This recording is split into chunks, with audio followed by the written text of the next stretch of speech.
최근 크립토 마켓을 둘러싼 분위기가 그야말로 살얼음판입니다. 연일 쏟아지는 악재 뉴스와 요동치는 차트 속에서 방향성을 잃고 공포에 질린 여러분의 모습이 눈에 선합니다. 이제 정말 끝난 것인가? 라는 질문이 머릿속을 맴도실 겁니다. 오늘 저는 단순히 가격이 오르고 내린다는 단편적인 소식을 넘어 현재 시장의 심장부에서 벌어지고 있는 일들과 우리가 마주한 이 공포의 실체를 아주 깊이 있게 들여다보려 합니다. 현재 크립토 마켓에는 죽음과도 같은 침묵과 비관만이 감돌고 있습니다. 우상향에 대한 믿음은 산산조각 났고 당장 내일 4만 달러, 3만 달러까지 떨어질지 모른다는 공포가 투자자들의 멘탈을 갉아먹고 있습니다. 시장 곳곳에서 들려오는 비트코인의 시대는 같다라는 목소리는 마치 사실처럼 들립니다. 하지만 냉정하게 묻고 싶습니다. 정말 비트코인이 죽어가고 있는 걸까요? 아니면 우리의 심리가 죽어가고 있는 걸까요? 시장의 분위기를 제대로 파악하려면 가장 먼저 인간의 본능적인 심리 기제를 이해해야 합니다. 비트코인이 12만 6천 달러를 향해 질주할 때를 기억하십니까? 그때 대중은 장밋빛 미래만을 꿈꾸며 조정만 오면 집을 팔아서라도 사겠다고 외쳤습니다. 하지만 막상 7만 달러까지 내려온 지금 사람들은 언제 그랬냐는 듯이 등을 돌리고 비트코인은 스캠이다라며 침을 뱉습니다. 유명 분석가 비백세는 이 모순을 날카롭게 지적했습니다. 가격이 쌀 때가 가장 매력적인 구간임에도 불구하고 대중은 공포라는 감정에 가로막혀 그 기회를 제 발로 걷어찬다. 이것은 매 사이클 반복되는 고질적인 현상이며 대다수가 고점에서 사고 저점에서 파는 악순환의 근본 원인입니다. 역사는 반복됩니다. 지금의 공포가 얼마나 덧없는 것인지 증명하기 위해 비트코인의 처참했던 대폭락의 역사를 되짚어보겠습니다. 2013년 비트코인은 260달러에서 70달러까지 무려 73%나 폭락했습니다. 당시 언론은 비트코인의 부고 기사를 썼습니다. 2014년 마운트 곡스 해킹 사태로 1000달러였던 가격이 400달러까지 주저앉았습니다. 시장은 아수라장이 되었고 신뢰는 바닥을 쳤습니다. 2017년 2만 달러를 찍고 3200달러까지 추락했던 그 길고 긴 크립토 윈터를 기억하십니까? 수많은 프로젝트가 증발했고 오직 비관론만이 가득했습니다. 2020년 3월 코로나 팬데믹으로 하루 만에 50%가 넘게 빠지며 4000달러를 위협받았습니다. 2021년 중국 채굴 금지, 2022년 루나테라 및 FTX 파산 사태까지 이 모든 사건 당시 시장은 이번엔 진짜 끝났다고 했습니다. 하지만 결과는 어땠습니까? 비트코인은 그 모든 상처를 딛고 불필요한 거품을 걷어내며 더 강력하게 부활했습니다. 외부의 억압과 내부의 붕괴는 비트코인을 죽이는 독이 아니라 더 단단하게 만드는 예방주사였습니다. 그리고 우리는 지금 2026년의 하락장 한복판에 서 있습니다. 12만 6천 달러라는 역사적 고점에서 환호하던 우리는 글로벌 거시경제의 불확실성과 앱스타인 파일, 지정학적 리스크라는 파도를 만나 8만 8천 달러를 깨고 6만 달러 선까지 위협받고 있습니다. 하지만 이 또한 비트코인이 글로벌 자산으로서 겪어야 할 변동성의 한 과정일 뿐입니다. 역사가 증명하듯 이러한 외부 충격은 결국 시간이 지나면 흡수될 것이며 시장은 본래의 펀더멘털을 찾아 다시금 안정궤도에 진입할 것입니다. 지금 시장의 심리 상태를 가장 적나라하게 보여주는 지표가 있습니다. 바로 공포 및 탐욕 지수입니다. 현재 수치는 6입니다. 극단적인 공포 단계에 머물러 있습니다. 이는 시장 참여자들의 불안감이 임계점을 넘어 이성적 판단이 마비된 채 투매가 일어나고 있다는 강력한 증거입니다. 하지만 노련한 투자자에게 숫자 6은 공포가 아니라 바닥 시그널입니다. 과거 지수가 한 자릿수를 기록했던 시점은 예외 없이 단기 바닥권이거나 강력한 반등 직전에 대박인세일 기간이었다는 거죠. 이제 더 이상 나올 매도 물량이 말라가고 있다는 뜻이기도 합니다. 기술적 지표들도 반등을 가리키고 있습니다. 스토캐스틱 RSI를 보시면 과거 역대급 불장이 시작되기 직전 이 지표는 항상 바닥권에서 강세 돌파를 시도했습니다. 현재 차트상에서 이 지표가 다시금 고개를 들고 있습니다. 또한 미국과 중국의 10년물 국채 수익률을 결합한 글로벌 유동성 지표 역시 자금이 다시 위험자산으로 유입될 준비를 마쳤음을 시사하고 있습니다. 어둠이 가장 깊을 순간 새벽이 가장 가깝습니다. 지금의 극단적 공포는 다음 거대한 상승을 위해 에너지를 응축하는 필연적인 과정입니다.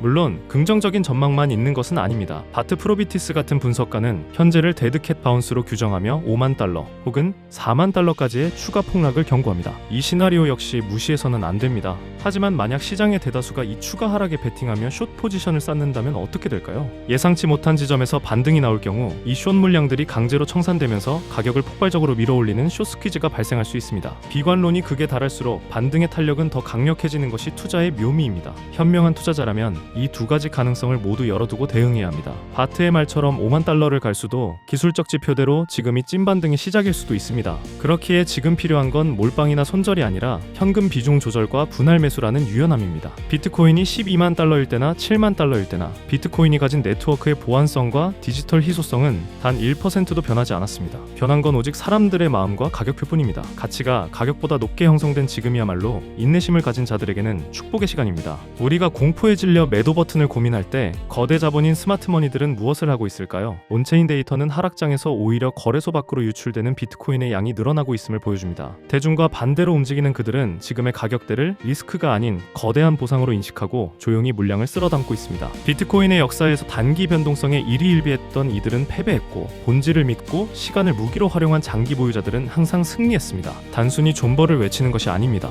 지금은 내 포트폴리오가 감당할 수 있는 리스크인지 냉정하게 점검하고 전략을 가다듬어야 할 때입니다. 역대 모든 상승 랠리의 시작점은 항상 지금과 같은 비관론과 조롱이 지배하던 시기였음을 잊지 마십시오. 성공적인 투자는 대중의 환호를 받으며 이루어지지 않습니다. 남들이 비웃고 도망칠 때 묵묵히 자리를 지키는 고독한 투쟁의 결과물입니다. 지금 여러분이 느끼는 그 외로움과 공포는 어쩌면 여러분이 대중과 다른 올바른 길을 걷고 있다는 반증일지도 모릅니다. 결론을 내리겠습니다. 12만 6천 달러에서 7만 달러까지의 추락은 뼈아픕니다. 하지만 이것은 더 높은 곳으로 비상하기 위한 일보 후퇴일 뿐입니다. 우리는 지금 또 하나의 역사적인 사이클 한복판에 서 있습니다. 공포지수 6이라는 숫자에 도망칠 것인지 아니면 이를 기회로 삼을 것인지 선택하십시오. 다수가 틀렸음을 증명해내는 과정은 고통스럽지만 그 끝에 기다리는 열매는 오직 용기 있는 소수, 바로 끝까지 시장을 떠나지 않은 여러분의 것입니다.